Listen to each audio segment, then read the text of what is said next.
Well, good morning and welcome to our 49th online gathering for Synod rostered and lay leaders.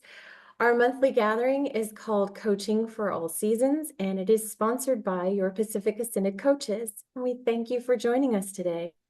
My name is Sarah Tees, and I am the Director of Coaching for Pacifica Synod, and I'm also one of your facilitators today. Our coaching team has cultivated this monthly gathering for church leaders across the Synod. We hope that you find this information helpful as you're navigating your caring ministry in your communities.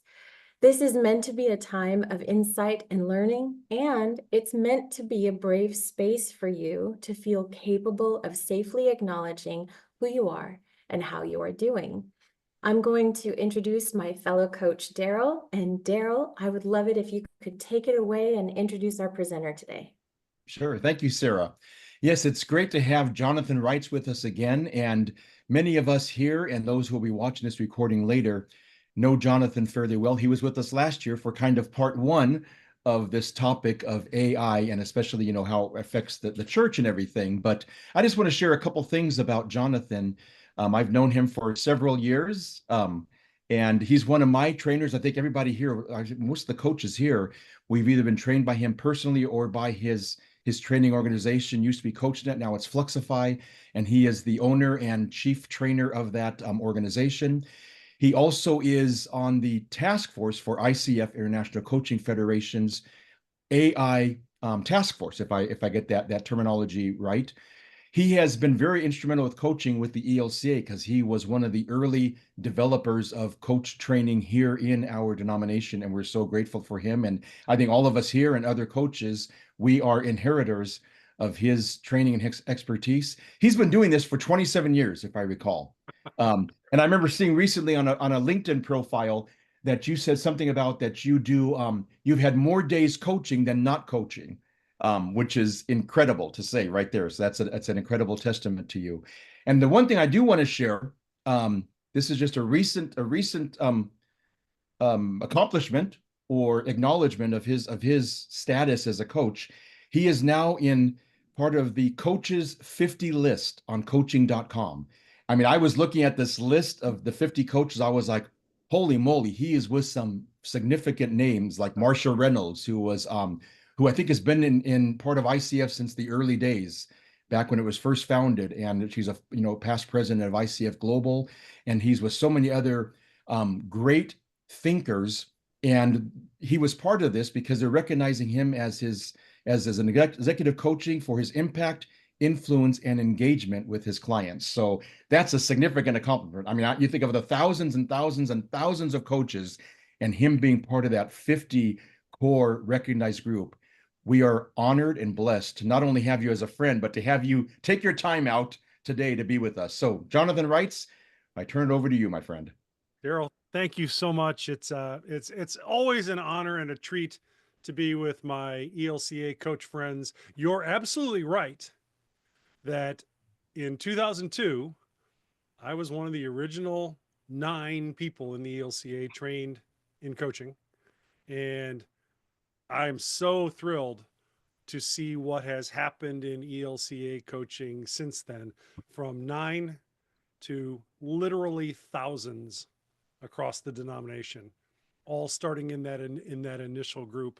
And it's one of the things of which I am the most proud in my coaching career. So thank you all for being a part of this. Thank you all for seeing what coaching is capable of. I'll just say today to you, at the end of the first week of November in 2024, there are few things that I can think of that more closely meet what the world needs than coaching. Because if you think about it, this is the seed I want to plant with you as we get into this conversation about artificial intelligence and coaching and what's happening in the world.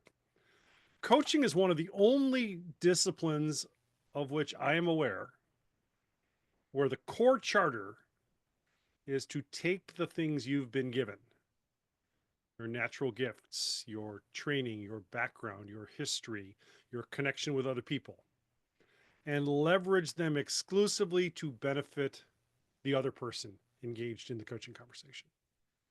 And I'm almost getting tears in my eyes as I say this to you all, because that is an attitude and a mindset that would go a long way to address some of the challenges we see on planet Earth today. Imagine with me, if you will, if there was an even larger community of people committed to taking what they'd been given and leveraging them for the benefit of the people around them. That's what coaching makes possible. That's what gets me excited about all of this. And today we're going to look at that opportunity through the lens of emotional intelligence, so which is a topic that I think, as Daryl mentioned, yeah, I served on the International Coaching Federation's Coaching and AI Task Force, which was a great privilege. It was a great experience. It set us up to have conversations like this one, which I think sets us up to be as effective as we possibly can in these kinds of conversations with our clients, with the people around us, with folks that are just interested or motivated to use what they've been given to benefit other people. Now, I'm going to tell you that you will, if you're in the live session here, you will need your phone as well as the or another window on your browser, because I'm going to do a little surveying through a tool called Mentimeter. And if you have your phone, if you go ahead and point your browser on your phone toward menti.com, menti.com, that will set you up, and I'll give you a code here coming up in just a moment. So today we're going to build on a deep and existential question. We're going to ask ourselves, who am AI? Which I think is a fun play on words, and it encapsulates what we're up to in the course of this this coaching conversation. So who am AI is where we're going to go in today's conversation. Now, obviously, all of you know me. I'm Johnathan, blah, blah, blah, all these other things. Now, that's an actual photo of me. In the course of this conversation, don't you think it's more appropriate that we use an AI enhanced version of the photo of me? I think that still looks like me, but I think the AI part is the coat and tie, because that's the scenario you don't usually see me in. Or maybe we should go even one step further to an AI enhanced photo. How about this one? This is how you can tell that the AI has taken over. If you ever see a photo of me with a beard, you are right to question whether or not that's actually me or if the software has taken over, because the beard doesn't look nearly that good on me in real life. But this just gives you a tip underneath the cover of what's possible. I love the Just for Men dye job. Well, yeah, there is a little bit of that. Although, Sarah, I am proud to tell you that as of, my birthday was just earlier this week, and I am proud to tell you that when I renewed my driver's license 2 weeks ago, the DMV told me that this is still brown hair. So we're just going to run with that for the time being. And thank you for calling that out. Now, of course, you can follow up with me. Happy to talk with you. Happy to pick this conversation up if that's helpful and or interesting as we go forward. Definitely excited about it. So I'm going to start this conversation with a confession. I'm not going to lie to you. I did not come up with the name of this presentation. This is blatantly stolen from that's After Midnight. That's Taylor Tomlinson, who is the host of After Midnight. They do a bit semi-regularly that they call Who Am AI? And it is what they do in that bit is they present AI scenarios, and you have to figure out, they present scenarios and you have to guess, you have to figure out, is that an AI scenario? Is that a real life scenario? And I think that sets us up for a really helpful conversation about, especially in coaching, when are we doing things that are influenced by technology? When are we doing things that are enhanced by technology? When is it completely appropriate to let the technology lead? And how do we ensure that we are as focused as we can be on the human part of the coaching interaction? And that's really the sub theme of today's conversation is, when does coaching rise and fall on the human part of the conversation? And when might it be enhanced or embellished or even improved by the technological component that speaks into all of this? And in order to do this, to do this well, I want to invite you to get your phone out and open up the menti.com interface on your phone. And I'm actually going to put in front of you an opportunity to vote on some key questions in all of this. As soon as I get my screen shared, I want you to weigh in on a couple of key topics so that I can frame the rest of the conversation in as meaningful a way as possible. What you're going to have an opportunity to do in this interaction is you're going to have an opportunity to tell me a little bit about your experience with artificial intelligence. At menti.com, put in this code 6297-4629, and we'll run through a handful of questions about this to begin to lay some foundation here. Now it's a smaller group, and I'll leave this active for folks that watch the recording, and you can weigh in on this. Maybe you'll see what this shows in the live session, and then we'll see if it changes over time based on input from other folks. But okay, we've got generally speaking some somewhat positive attitudes to about AI thus far. Yeah, menti.com is the way to go, and then you put in this particular code 62974629 to vote. We'll give this. I've got two more questions here about this. So we've got, generally speaking, positive attitudes, somewhat positive thus far. About another few seconds, and then we'll move on to the next question, because I want you to vote again on this particular topic. How much experience do you have with AI tools? Have you used them? Have you looked around at them? Have you, are you using them on a regular basis? Tried some, okay. All right, good. Use them regularly, okay. That's powerful. Okay, so nobody's coming in completely without any experience, at least of the folks that have joined at menti.com. No one's coming in completely without an attitude, and we've got generally speaking positive attitudes. Now, just for my own point of comparison, curious what tools you might have used.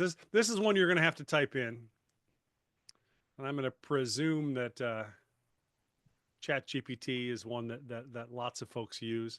We're going to go there a little bit later on in the session. But what have you used? Have you tried any of the tools that are out there? Have you generated images or anything along those lines? Only ChatGPT. All right, that's good. That's good. Maybe we'll spend a moment ChatGPT in the chat area. Apple AI. Okay. Yeah, I think Alexa counts. I think Alexa counts because they're let's just be honest, they're paying attention to what you're talking about to Alexa, and that is shaping the data that Amazon uses. I mean, those of you that have an Alexa, have you noticed that you might be talking about a particular product or topic, then all of a sudden you get an ad? Now, I'll talk out of school about my wife here for a second. My wife is convinced that Facebook is listening to them. Facebook actually says in their terms of use that they don't listen. But here's what they don't tell you. Amazon and Facebook have an agreement to share data. So Facebook isn't listening, but Alexa is. And you know who Alexa's telling right away? Mark Zuckerberg. Well, maybe not directly, but you know what I'm saying is that data gets shared back and forth. So, yeah, if you talk about those things at home, you're going to see some definite behavior. You're going to see some definite product placement in real life, in real time, showing up in your house. So can I share something really fast? Because the other day, we don't have cable or anything. We watch Samsung TV, you know, that free TV with Samsung TV. And we were watching, Johnny and I were watching a show the other day, and Johnny goes, "Oh, what are you eating?" And I go, "Oh, I'm eating Fritos." I had some Fritos next to me. And a commercial break came up, and it was Fritos. And I'm like, wait, this is Samsung TV. Is it coincidence or not? But I heard years ago that Samsung was listening to people's conversations, and I thought, what are the chances of Fritos? I very rarely eat Fritos. What was the chance that a Fritos commercial came up? And I thought, okay, you know, and we're like, you know, booga booga booga type of thing. You know, I'm really glad you brought that up, Daryl, because this is one of the challenges that I think coaches have to wrestle with when it comes to using technology like this. Is disclosure in 2024 is critical. You know, the European Union has put out a very detailed and very high standard set of expectations about how any European company that uses technology will disclose and handle the data. Now we're a little bit behind that in this country, although not in California. The California standards are pretty close to the European ones. They're not quite as tight when it comes to AI, but they're pretty solid. So you know, any kind of disclosure, you know, anything you're going to use technology for. I'm just going to say this to you as your friend, as your fellow coach. Figure out how you will disclose what you're using. Now, I will tell you that yes, I used AI to prepare this presentation today. I used AI to write the description for this presentation today. I will promise you that the image that you're about to see on your screen, this was AI generated, and that won't be a shock to you when you as you look at it. This image was AI generated. I used some AI to help me make sure that we could cover all the topics I wanted to cover in an hour. I used it as an editor. I use it as a very consistent, reliable partner on a lot of what I do. Now, I'll just observe Joanne's comment in the chat area here. I know a member of the ICF group that investigates ethics complaints, who is also a lawyer. Yeah, that is absolutely the case. Apple is very explicit that Apple listens in many cases. So you might think that you are protecting your privacy. There is no guarantee. I'm just gonna, you know, for purposes of disclosure, here is my iPhone. You know, I apologize that my phone is listening to everything we talk about in the course of of this session. That's just the reality. So the fact of it is that AI is a part of life. It is very difficult, not impossible, but very difficult to minimize your technological footprint these days. If you are someone, now just full disclosure, I am not this guy, but if you are someone that reads terms of use very carefully,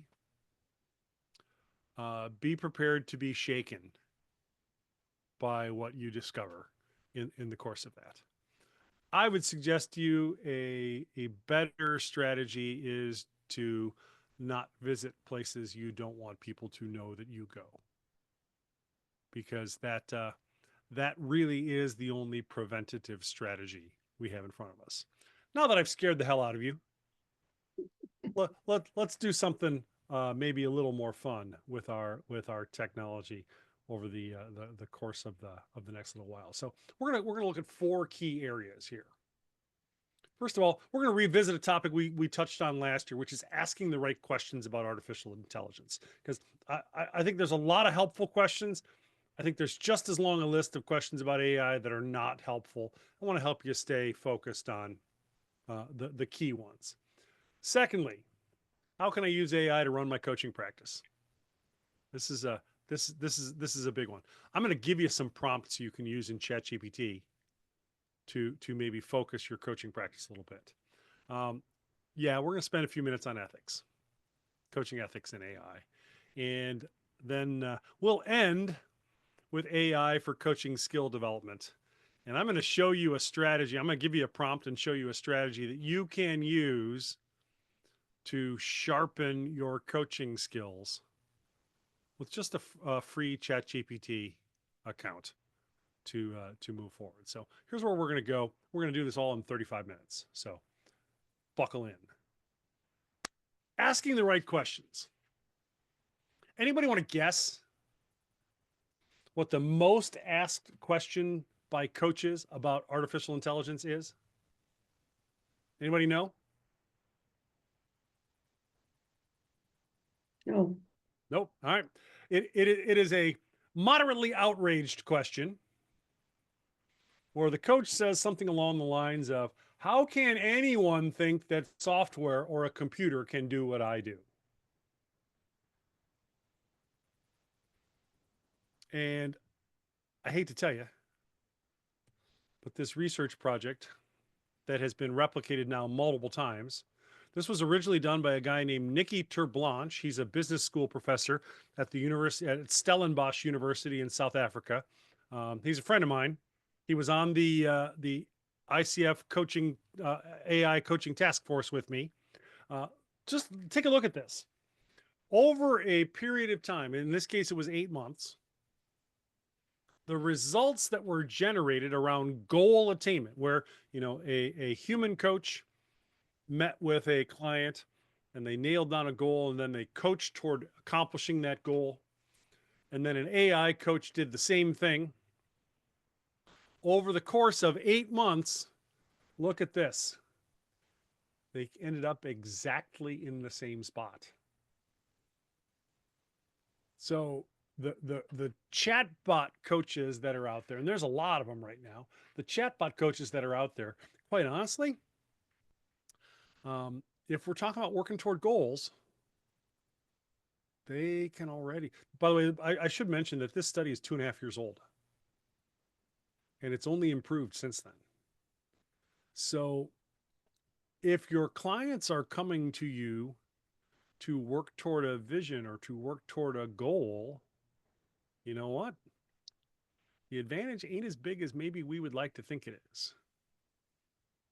So that's something to consider as we're diving into it. Now, with this in mind, Johnathan, yes, can ma'am. I interrupt with a question? Of course. Is there a demographic difference among the ages of the clients for having a preference for an AI coach versus a human coach? Has anyone looked at that? Yes, when you say demographic difference,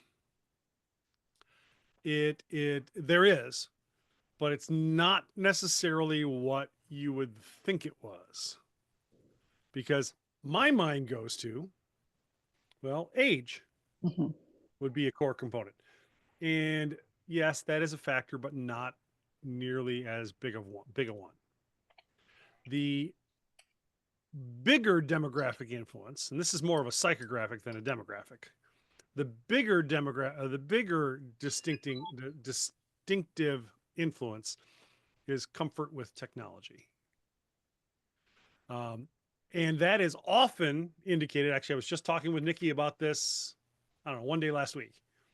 A great predictor of whether or not a client will be comfortable with an AI coach is how many text messages they send in a day. Now, in some cases, that is definitely age related. However, in my family, you know who sends the most text messages? My 85-year-old father-in-law. And it's not even close, quite honestly. It goes my 85-year-old father-in-law, my 28-year-old niece, my 22-year-old daughter, my wife, me. And that it really is a comfort with communicating by screen question, which is not, well, the age is a factor, but it's not the only factor in the course of that. So now that being said, I would suggest to us all that if AI coaches can generate the same level of outcome of goal attainment as we can over a period of time. Now notice the lines are roughly parallel. They're not at the same level until well into the study, but the lines are roughly parallel. We have a different question to put in front of ourselves, which I would suggest instead is, how can I use AI to get better results for my client? And don't miss what's in parentheses there. And then take credit. Because what's the point of coaching? It's to help the client get somewhere that they couldn't get without us or wouldn't get without us. And if we view AI as a tool like that, all of a sudden, the strategy is very, very different. So let's spend a couple of minutes thinking about what it might look like to use AI to enhance our coaching practice. Now, what kinds of things can AI help with? Maybe it's things like your value proposition. And Johnathan, I would just note here for anyone listening to this later on, this isn't strictly for coaches either. Anyone who is in a position to be turned to for advice or counsel is going to benefit.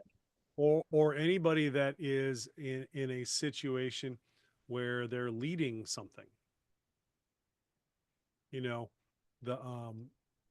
I know of an organization, well, I'll just tell you, I know of a denomination that is using ChatGPT to frame out their neighborhood church strategy.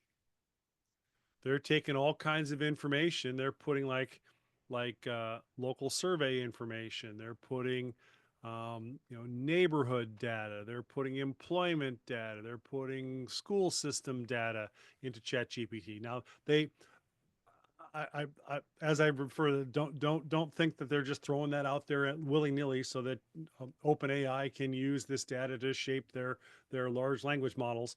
They're using private ChatGPT channels that keeps the data private. It's not just they're throwing it out willy-nilly, but they're taking all that data, loading it up into ChatGPT, and then writing prompts that say things like, what themes can we identify from the area that this congregation could serve? Brainstorm what ideas might this congregation take on.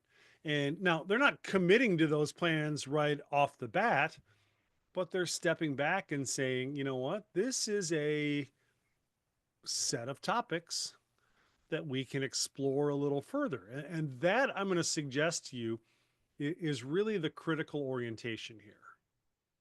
It's not about being replaced by AI. It's about using the technology as a tool to deliver better outcomes. To deliver better outcomes, things like value proposition, et cetera. So, using AI to enhance your coaching practice, I'm going to suggest is really powerful. We're going to do an example here coming up in just a moment. Now, even though you didn't ask, and by the way, it is not November 4024. I just noticed there's a typo on that slide.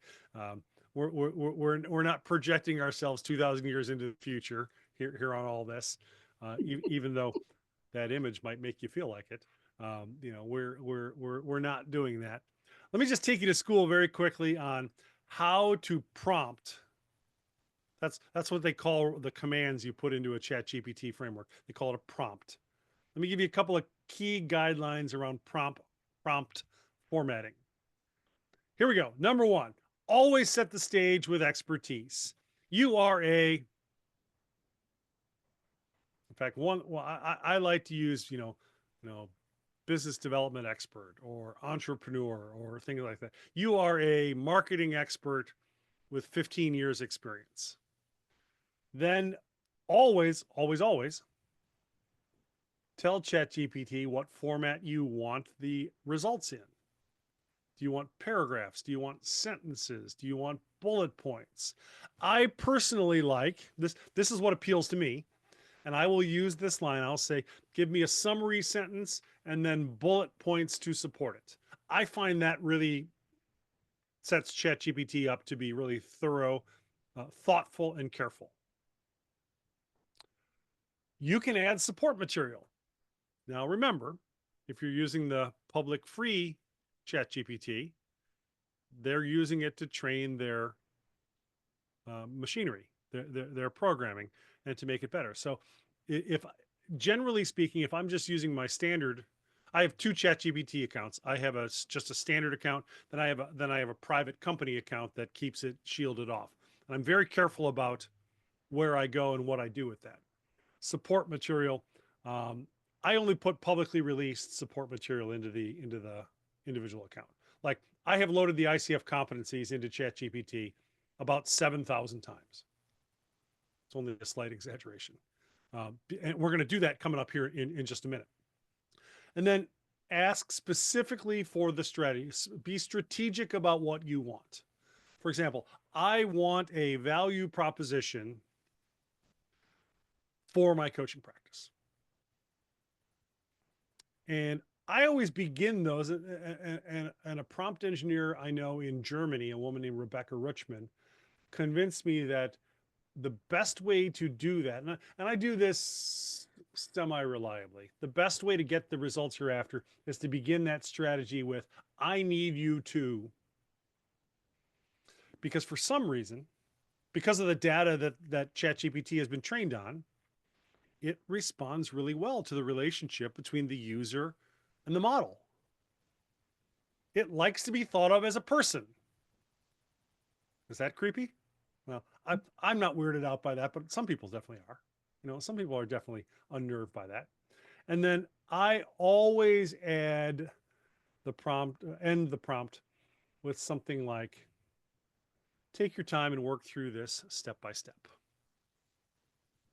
I like that approach. I like the I like just being friendly. I also will put in things like, have fun. Take your time, have fun, work through this step by step. I don't completely understand why, but I'm always happier with the outcomes I get when I end it this way. It always turns out to be a more useful compendium for me at that particular point. So let's try it, shall we? Let's do one just for the fun of it. Let me take this down this way. Let's see if it'll let me do that. Oh, yeah, there we go. Good. All right, let's go over to ChatGPT. And what I'm going to do right now is I'm going to paste a prompt into ChatGPT around finding a value proposition. We're just gonna blow through it, and I've got my prompts. I've got my answers already prepared. We'll see what it comes up with. Now, what I'm going to put into ChatGPT is this. I'm going to put this prompt, and I'll give you this before we're done. You're a small business strategist. You're skilled. Here's a little bit. Here's some of the questions that I want you to ask. Here's how I want you to move forward. And then take a deep breath and work on this problem step by step. See, like I say, I like to have that kind of ending at the end. And I'm going to just cut and paste my responses into this, and let's see what it comes up with. So we'll copy it. I'll go back over to ChatGPT. Here we go. All typed in there. Send it upload. And it's always very polite. There's no image here. Please don't tell me that. All right. We'll delete that. We're going to go back and. Johnathan, have you previously submitted this query? Yes, but not on this account. Okay. Now, let's see if that. Oh, it's not going to let me do that. All right. So here I've got to play around. I've got to manipulate this ahead of time because it doesn't like. ChatGPT does not like copying and pasting from Word documents to move that forward. So here we go. All right, let's see if it'll let me upload it this time. Oh, it's not even letting me. What the heck is going on here? So we'll refresh it, try it again. There we go. There's all Johnathan, my what material. format did it accept? It sometimes when you cut and paste out of a Word document, it thinks it's an image. Uh-huh. And I had to refresh it so that it would not think it was an image anymore. I just had to put text in there. So that's what was going on there. That's one of the weird quirks of ChatGPT. So I threw that in there. Okay, let's dive into this with process, focus, and intention, step by step, defining your ideal client. All right, let's see if it will let me do this without having to navigate a whole bunch of different roads. So please hold. All right, I'm not going to write a new response. I'm just going to send I'm going to send something that I wrote previously. So it says, define your ideal client. What types of people or professionals do you feel most fulfilled working with? All right. So I like to work with leaders who have a vision, usually who have people following them, etc. Great. Now it's thinking. Oh, the squirrel must be slow today. Because that's very long. That's taken a long time. Memory updated. Okay, here we go. Great clarity. Now, what challenges do my clients face? All right.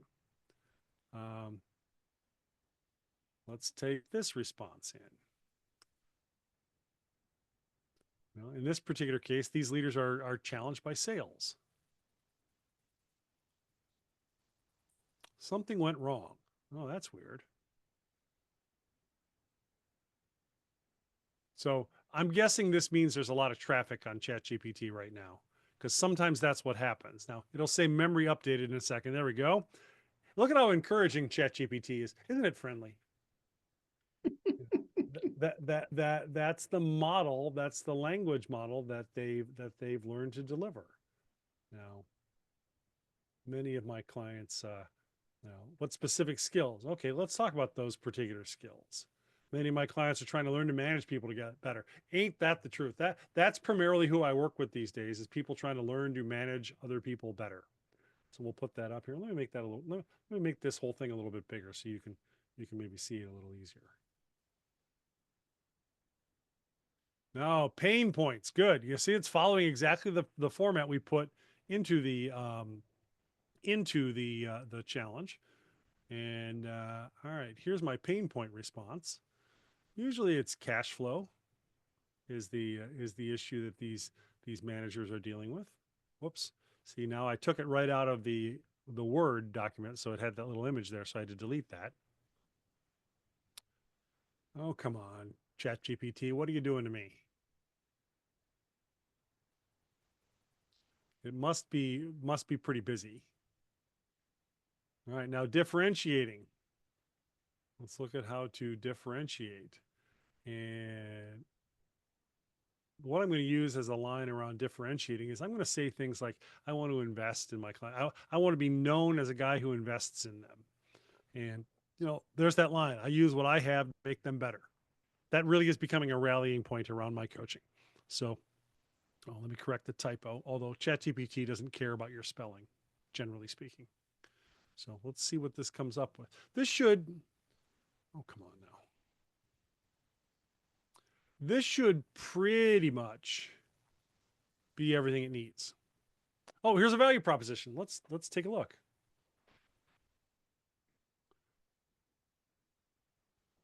I coach visionary leaders in startup environments that have people following them and are dedicated. Okay, so on some levels, it's just feeding back what I sent them.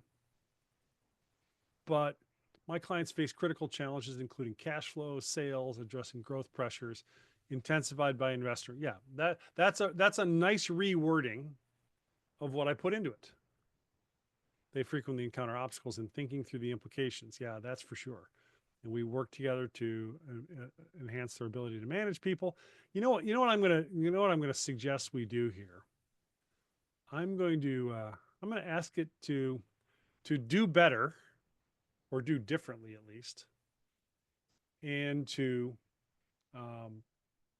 give me a much shorter version following a very specific format.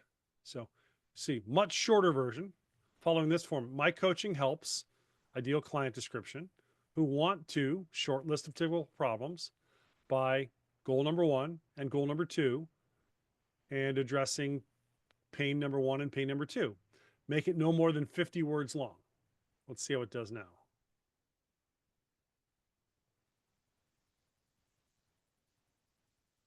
I have a hard time believing that's only 50 words. But okay, startup leaders with teams struggle with cash flow and sales growth by enhancing people management and strategic planning skills.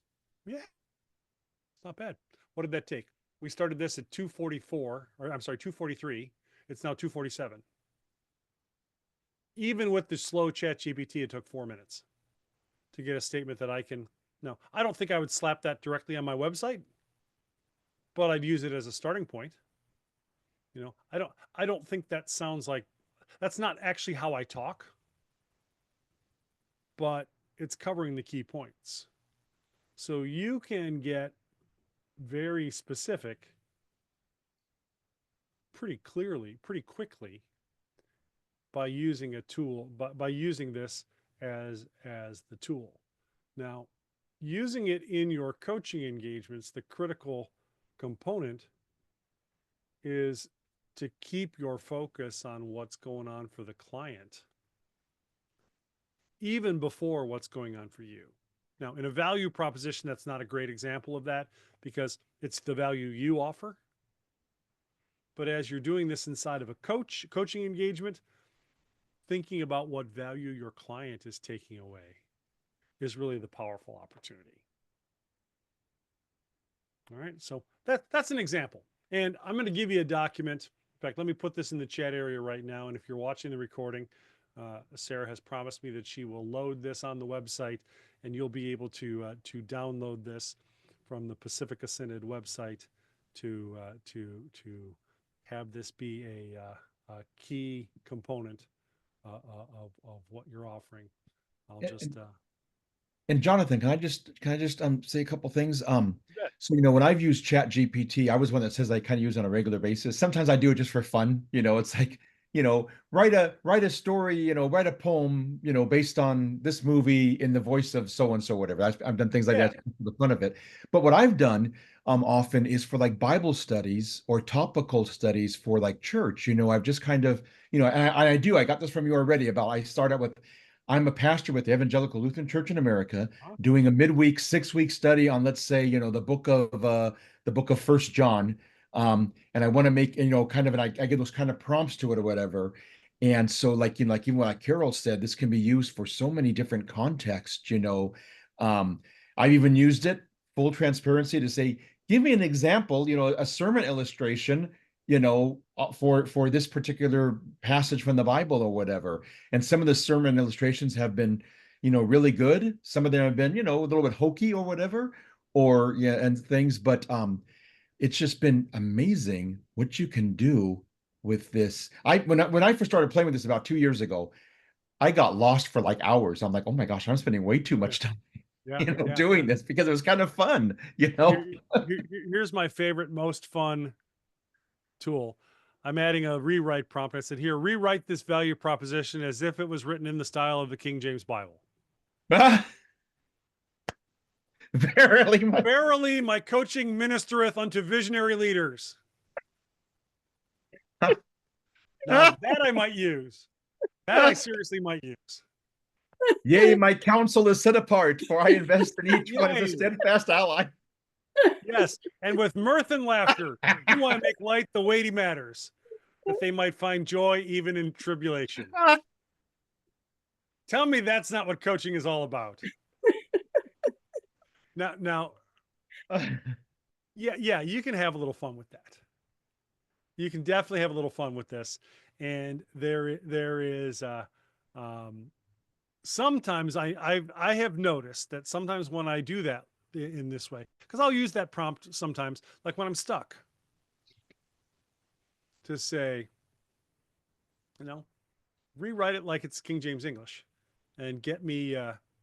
And that will sometimes get you unstuck. So this is one of the ways the tool can set you up to really be effective moving forward. In the lands of startups, who hath followers. Yeah, right on. I will remember that. Now, again, I really can't emphasize enough. You must be ethical in your use of these particular tools, and I think that's a big, broad topic. Saying, hey, what does it mean to actually be ethical? And I was in a LinkedIn conversation a month or two ago with a woman, by the way, who has given me permission to share this copy of the our conversation, this snippet of our conversation.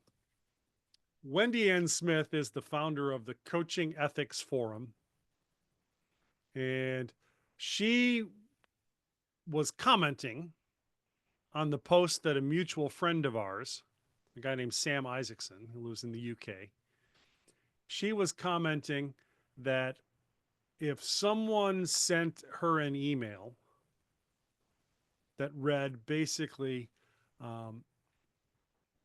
I am experimenting with a AI assistant and want to get a sense of how, or no, I'm sorry. It said, hi, this is Jimmy, Sam's AI assistant. He would like to talk with you about this particular topic. Can I set up a meeting? She commented, I don't think I would ever speak to that person again, because my sense of propriety, my sense of ethical usage would be violated by this particular situation. And I pushed back and I said, really? You've got to be kidding. And she was very caring about it. She said, well, I'm surprised to see your reaction here. Why are you so surprised? And that's what you see here on the screen here. It says, well, I'm curious about this for my own learning about the issues. I have a high comfort with tech. I'm also ADHD. and the questions that she raised don't register with me. So help me close the gaps. I need a different perspective. And now you can see there, I have, for as long as I remember, been sensitive to ethical behavior. And then there's a piece of that. Now, where it said more there, if you click on it more, the reason I covered that up is because it was a plug for her conference, which, by the way, you can attend if you like. She runs the Coaching Ethics Forum. They're having a conference in December. If you're intrigued by that particular topic, well worth going to. Shameless plug is over. And I appreciate the insight there.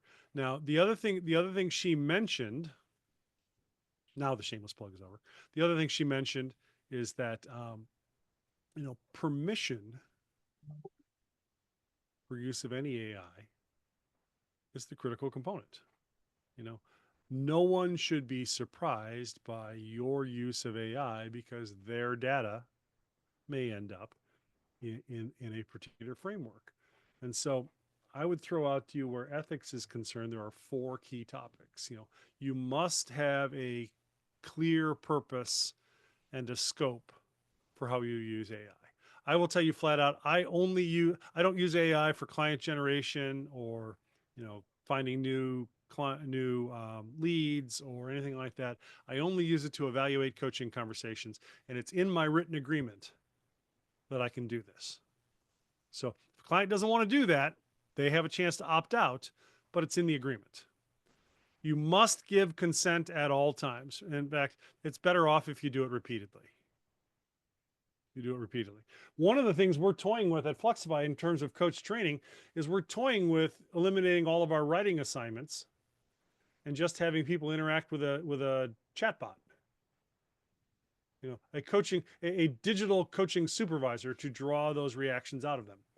But we're concerned about the ongoing consent in the course of this. So we might end up giving you if you come to training at Fluxify someday, you might get the option of doing your follow-up assignments that way. But it won't be one size fits all. It will be ongoing consent. Yeah, Joanne says, I know a number of coaches use AI to send a summary of the conversation to the client. Yeah, as long as the client has signed off on that, that's a great strategy. In fact, Otter.ai does a great job of that. In fact, I'm going to show you an example that I use sometimes coming up here in a moment.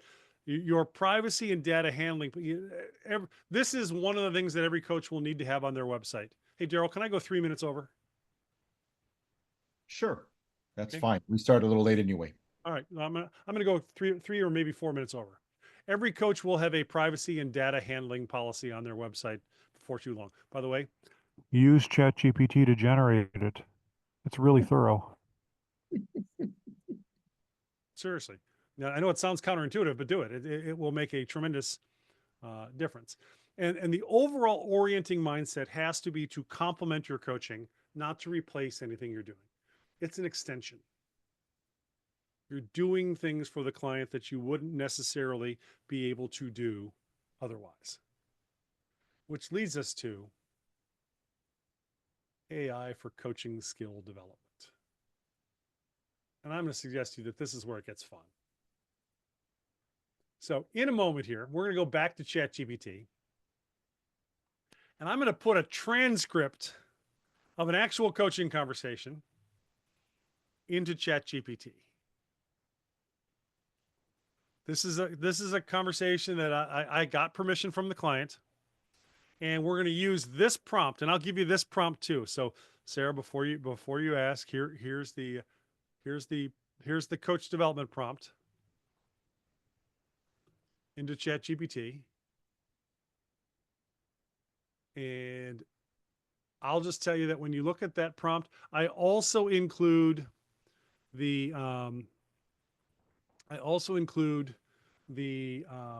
ICF Code of Ethics and the core competencies. Now, notice what it says there in this prompt. It says, "You are a top quality executive coach with a master certified coach credential from the ICF." I don't know if that makes a difference or not, but I thought it would be intriguing to put into the prompt. And notice it ends with, "Take your time and have fun." You know, there's context and there's some specific guidelines and outcomes, and all of that begins to fit together that way. So let's go back to ChatGPT and let's see what comes up, shall we? As I load this up. All right, I'm going to close this. We're going to go to a new chat. And I'm going to paste the prompt in. See, there's the prompt straight from the screen. And now I'm going to attach 3 things. I'm going to attach the ICF core competencies, straight downloaded from the ICF website. I didn't figure I needed to make you I didn't need to make you watch me download them, but these are straight from the ICF website. The code of ethics and the transcript for the coaching conversation. Whoops. That's, see, I just. Not actively screen sharing right now, just so you know. I'm not. Well, that's a problem. Thank you for that. That's very, how very like me that is. All right, so you see there's the prompt. There's the core competencies. There's the code of ethics. Here's the transcript of a coaching conversation. Now, notice what I'm asking for. Evaluate the coaching conference against the ICF core competencies. I do not know what this is going to say to this, by the way. I have not done this with this particular, so let's just hope it doesn't rake me over the coals. So Johnathan, you only had to put the attachment, not the actual all of the core. Right. You can just put the attachment for something like this. Wow. Give a list of what the coach, and then I made my name, did well, and the insights the client, and I gave her name, had in the session. Then describe Johnathan's coaching style with his strengths and weaknesses as a coach in this session. Then brainstorm a list of follow-up activities that Paige might follow up on, and provide a list of reflection questions for the coach and the client. Let's see what we get.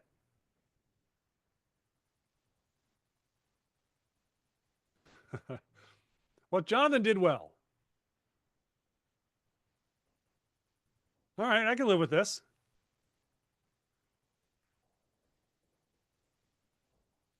Well, I probably need to be a little more directive on narrowing down what I did well, because this is too long a list, quite honestly. Client insights. Recovery of passion for remodeling. Yes, this was a coaching session about remodeling an Airbnb that she owns.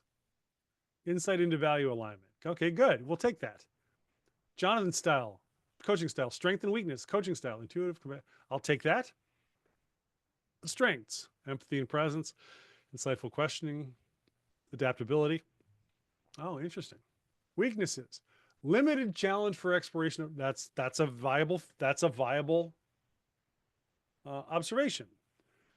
Overuse of reflections without further depth. At times, Johnathan could have. Oh, that's an interesting comment. Follow-up activities for Paige. Okay, hey, those aren't bad. I'm probably going to send those to her actually, because that's not bad. That's not bad. Reflection questions for Paige. How's my father's legacy? Yeah, one of the things she discovered was this Airbnb that she bought with some money she inherited from her father turned into something. She ended up naming it after something that was very important to her, and that was an insight that she hadn't connected the dots. What are the signs I'm becoming? Okay, good. Now for Johnathan, how can I be more effectively balance empathy with challenge? Oh, okay. All right. That's a good growing edge. When faced with the client's deep connection, how can I expand the conversation? Oh, also a good thought. How can I refine my approach to managing session flow while still, okay. I'm not sure where that's coming from, but I will definitely look at that. How long did that take? Yeah. Seconds. Seconds. And I would say, feel free to use that prompt when you have permission from the client to upload the transcript. Well, you know what I'm thinking of as I was watching this little exercise. We pastors are notorious for preaching sermons that we expect our congregation knows what we're talking about, whether it's theological terms, whether it's references to biblical examples and whatnot. And I'm thinking, I don't always preach with a manuscript, but I'm thinking it might be interesting to put one of my manuscripts in there and say, write this for like fifth grade level or seventh grade level. Like they say the NRSV is for an 11th grade education, the NIV is for, I think, a seventh or eighth grade education. So it's got a different kind of relationship with how it's been composed. And theme was sermons. I remember when I did my internship in New York City many years ago, and I did an internship at a church and then also at the United Nations. So I had it's really kind of cool internship. But anyway, one of my supervisors at the UN job, I would give her my sermon and she goes, you're a great writer and this is really written well, but she goes, you assume that the people listening to you know what you're talking about all the time. And it's like, well, of course.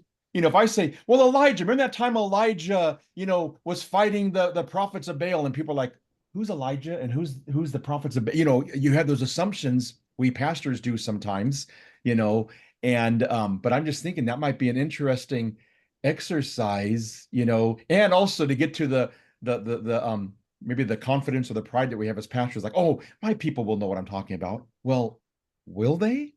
So I mean, I can see Chat GPT, kind of uncovering some of those details. I love that observation. I'll just throw out as an observation: the average verbal communication in America is between the fourth and the fifth grade level, Wow. and that is the downside. Well, I'll use a non-American example. When I was heavily involved with the Lutheran Church in Guyana, one of the things we realized was that sending Guyanese pastoral candidates to seminary in this country educated them beyond their usefulness. And some of the highly educated pathways to ordination in the church, I think we're at risk of having some of that happen these days. So yeah, it can be a great tool. Now I ran a different ChatGPT summary where I took the transcript of 11 different coaching conversations that I had done, and I uploaded them all. And I said, look, you're an ICF coach with a Master Certified Coach credential. You're a coach, mentor, and supervisor. You have an eye toward developing the coaches involved. Review these transcripts and summarize Johnathan Reitz's coaching style. Name his strengths, his weaknesses, and developmental opportunities, and write a 30-day reflection guide for how he could improve his skills. And it kicked my butt. I'll tell you flat out, I didn't change a word, and I did the 30 days, and it made me better. I was absolutely better as a result of it. So we are only at the tip of the iceberg on all of this. ChatGPT didn't exist 3 years ago, and it has improved exponentially since then. So one of the things I'll just observe as a closing comment here is that I don't sense nearly the resistance to all of this in this group, even from a year ago. And you guys weren't resistant a year ago, but there was at least an undercurrent. I'm not sensing any of that now. The technology is here. It ain't going anywhere. It is something that can make you better if you let it. But it's a partnership and it's a mindset toward enhancement. And I don't know, I think that's a pretty solid theological idea, especially when you put that in front of the church in 2024 is, I'm thinking about Mark chapter 6, where Jesus said, the disciples come to Jesus and say, hey, get these people out of here. They're going to be hungry soon. Get them on their way. And he says, well, what do you got? Give them something to eat. And the disciples go immediately church counsel on him at that moment and going, oh, don't you know how much that's going to cost? And Jesus is like, well, what do you have? And I would suggest that walking into using a tool like ChatGPT with that mindset puts you in a beautiful position to have something enhanced. No, I'm not going to claim the Holy Spirit. Who knows? The Holy Spirit can work through ChatGPT. That certainly wouldn't surprise me.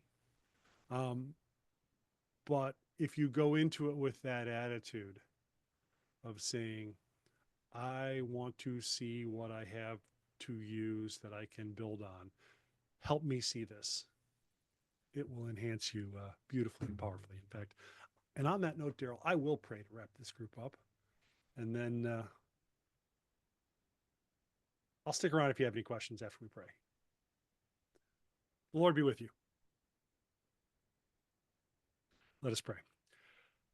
Thank you, Lord God, for, first of all, this group of people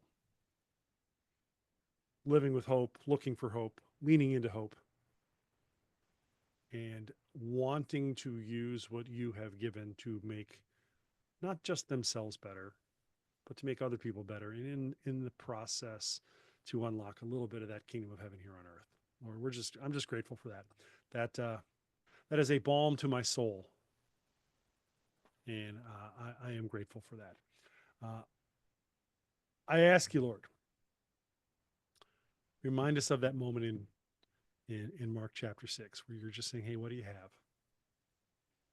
And orient ourselves to use the tools you've given to do an amazing, miraculous thing that can only have come from you. And if technology is a part of that, great, Lord. If coaching is a part of that, great. If some of these other opportunities are a part of that, what we celebrate that with you. Most of all, Lord, most of all, we say thank you, and your will be done. And on that note, Lord, we pray all this in your holy and precious name, in Jesus' name. Amen. Well, thank you, Johnathan. Yeah. Any questions? Johnathan, does the ICF have guidelines for using AI in your coaching practice that you can cut and paste into your coaching agreement?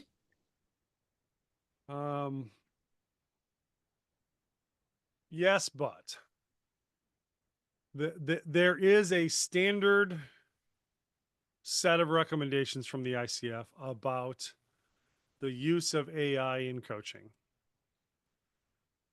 I say but because the document's about 100 pages long. So what I do is I have a sentence in my agreement. If you email me, I'll send you the sentence, and then I provide a link to the page where that standard is. That's about 30 extra words to make that happen. So that's what I would throw out to you as a way forward on some of that. So, yes. Sarah, can we ask you to email Johnathan and then distribute that to us? Sure. Thank you.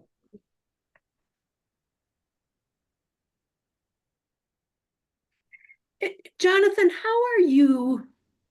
Well, is it okay to ask you how you are redesigning Should we your end the recording? Your coach training offerings to accommodate